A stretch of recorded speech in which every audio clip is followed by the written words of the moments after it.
வணக்கம் நண்பர்களே. நம் ஒவ்வொருவரின் வாழ்க்கையிலும் வெளிப்புற சவால்களை விட உட்புறத்தில் எழும் மனக்குழப்பங்களும் சந்தேகங்களுமே நம் அமைதியை குலைக்கின்றன. நாம் எதை நம்புகிறோம், எதில் கவனம் செலுத்துகிறோம், எதை திரும்ப திரும்பச் செய்கிறோம், இதுவே நம் விதியை தீர்மானிக்கிறது.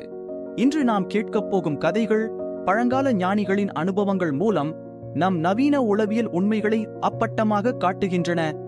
வாருங்கள், இந்த ஆழமான உளவியல் பயணத்தை தொடங்குவோம்.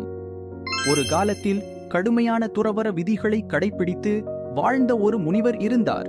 அவர் இமயமலையின் உச்சியில் உள்ள ஒரு குகையில் தியானம் செய்து வந்தார். அவரை பற்றி கேள்விப்பட்ட சஞ்சய் என்ற பணக்கார இளைஞன் ஆன்மீக அமைதியை தேடி முனிவரை காணச் சென்றான். சஞ்சய் முனிவரிடம் சென்றபோது முனிவர் ஒரு பாறையின் மீது அமர்ந்து ஆழ்ந்த தியானத்தில் இருந்தார். சஞ்சய் காத்துக் கொண்டிருந்தான். முனிவர் கண் திறந்ததும் சஞ்சய் பணிவுடன் வணங்கினான். மகரிஷியே, நான் எல்லாவிதமான செல்வங்களையும் அனுபவித்தவன். ஆனாலும் என் மனதில் அமைதி இல்லை. எப்போதும் ஏதோ ஒரு பரபரப்பு, ஒரு நிறைவின்மை. அமைதியை நான் எப்படி அடைய முடியும்? எனக்கு ஏதேனும் ஒரு சிறந்த பரிசு கொடுத்து அருளுங்கள் என்று வேண்டினான். முனிவர் சஞ்சயை பார்த்தார். அமைதி என்பது ஒரு பரிசு அல்ல சஞ்சய், அது நீ ஏற்க வேண்டிய ஒரு தேர்வு என்று கூறிவிட்டு முனிவர் ஒரு சிறிய பாத்திரத்தை எடுத்து அதில் இருந்த தண்ணீரை சஞ்சயின் கைகளில் கொடுத்தார். இன்று சூரிய அஸ்தமனமாகும் வரை இந்த நீர் உன் கைகளிலேயே இருக்க வேண்டும். இதை ஒரு துளி கூட கீழே கொட்டிவிடக் கூடாது.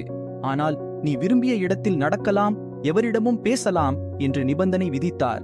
சஞ்சய் முனிவரின் கட்டளையை ஏற்று அந்த பாத்திரத்தை மிகவும் கவனமாக தன் கைகளில் ஏந்தி ஆசிரமத்தை சுற்றி நடக்க ஆரம்பித்தான். நீர் நிறைந்திருந்ததால் அவனால் வேகமாக நடக்க முடியவில்லை. பாத்திரம் கவிழ்ந்து விடுமோ என்ற அச்சத்திலேயே அவன் சுற்றுப்புறத்தை கவனிக்கவில்லை. மாலை வரை அவன் மிகவும் பொறுமையுடன் நீரை ஏந்தினான். ஒரு துளி கூட கீழே சிந்தவில்லை. சூரியன் மறைந்ததும் அவன் முனிவரிடம் வந்து, சுவாமி, நீங்கள் சொன்னபடியே செய்தேன், நீர் ஒரு துளி கூட சிந்தவில்லை என்று பெருமையுடன் கூறினான். முனிவர் சிரித்து, சரி சஞ்சய், இந்த நாள் முழுவதும் நீ மலை உச்சியின் அழகை கண்டாயா? அங்கு கழுகுகள் பறப்பதை பார்த்தாயா? அருகில் உள்ள காட்டில் உள்ள அருவிகளின் ஒலியை கேட்டாயா என்று அடுக்கடுக்காக கேள்விகள் கேட்டார். சஞ்சய் தயங்கினான்.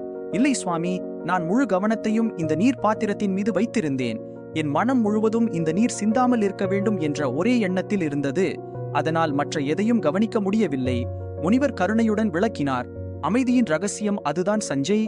உன் மனம் இந்த நீர் பாத்திரம் சிந்தக்கூடாது என்ற ஒரே ஒரு செயலில் மட்டுமே கவனம் செலுத்தியதால் வெளியில் உள்ள பரபரப்புகள் உன்னை தொடவில்லை. உன் மனம் முழுமையாக ஒரு சிந்தனையில் லயித்த போது உனக்கு தானாகவே அமைதி கிடைத்துவிட்டது. வாழ்க்கையில் உள்ள குழப்பங்கள் அனைத்தும் வெளியிலிருந்து வருபவை அல்ல. உன் மனம் பல சிந்தனைகளில் அலைபாய்வதால் தான் நீ அமைதியை இழக்கிறாய். தியானம் அல்லது பக்தி என்பது உனது மனதை இறைவனின் மீது அல்லது உனது தற்போதைய கடமை மீது அந்த நீர் பாத்திரத்தைப் போல முழுமையாக கவனம் செலுத்தச் செய்வதுதான். சஞ்சய் உண்மையை புரிந்து கொண்டான். அமைதி என்பது வெளியிலிருந்து வாங்க வேண்டிய பரிசு அல்ல. அது கவனச்சிதறல்களை விலக்கி ஒரே ஒரு நோக்கத்தின் மீது ஆழமாக வைக்கப்படும் மனதின் நிலை. அடர்ந்த காடுகளுக்கு மத்தியில் அமைந்த ஓர் ஆசிரமத்தில் ஸ்ரீதர் என்ற இளைஞன் வாழ்ந்து வந்தான்.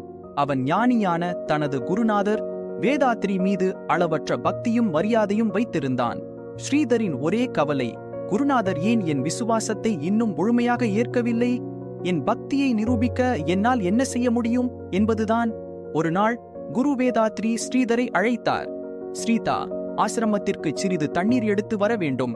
இந்த மண் குடத்தை எடுத்துக்கொண்டு அருகில் உள்ள ஆற்றிலிருந்து நீர் நிரப்பிக் கொண்டு வா என்றார். அந்த குடம் மிகவும் பழமையானதும் விரிசல்கள் நிறைந்ததுமாக இருந்தது. ஸ்ரீதர் குழப்பமடைந்தான்.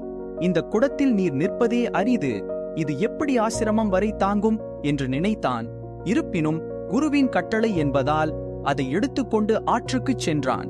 ஆற்றில் நீர் நிரப்பி திரும்பி வரும் வழியிலேயே குடத்தின் விரிசல்கள் வழியாக தண்ணீர் முழுவதும் கசிந்து ஆசிரமத்தை அடைவதற்குள் குடம் காலியாகிவிட்டது. ஸ்ரீதர் மனம் உடைந்தான். அவன் மீண்டும் ஆற்றுக்குச் சென்று நீர் நிரப்பிக் கொண்டு வந்தான். மூன்றாவது முறையும் அது போலவே நடந்தது. கோபமும் விரக்தியும் அடைந்த ஸ்ரீதர் காலியான குடத்தை குருவின் பாதங்களில் வைத்து, குருவே, இந்த குடம் உடைந்திருக்கிறது. என் முழு முயற்சியும் தோல்வியை தழுவியது. என்னால் உங்களுக்கு பணி செய்ய முடியவில்லை என்று அழுதான். குரு வேதாத்ரி அமைதியாகச் சிரித்தார். அப்படி சொல்லாதே ஸ்ரீதா, நீ இன்று ஒரு பெரிய பணி செய்திருக்கிறாய். திரும்பிப்போ, இப்போது உன் பாதையை பார். ஸ்ரீதர் ஆச்சரியத்துடன் திரும்பி பார்த்தான்.